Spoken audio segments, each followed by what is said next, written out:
สวัสดีค่ะพี่น้องขาวันนี้เสนอเมนูแกงจืดนะคะพี่น้องขาแกงจืดวุ้นเส้นใส่หมูสับใส่ลูกชิ้นปลานะคะใส่เห็ดหอมเห็ดขนุ่นนะคะหรือเห็ดหูหนูนะคะใส่เต้าหู้แล้วก็เขียวๆนี่คือสาหร่ายมากามินะคะพี่น้องขาพัชชาชอบกินสาหร่ายค่ะมากินน้ำกันกับข้าวแดงมื้อนี้นะคะ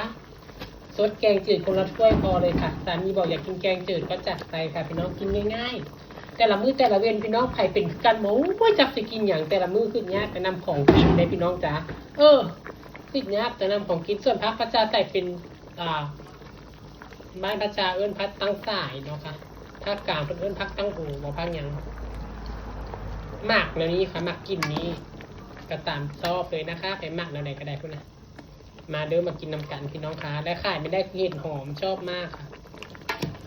มาค่ะพี่น้องคะแกงจืดแซ่บๆน้ำกันจ้า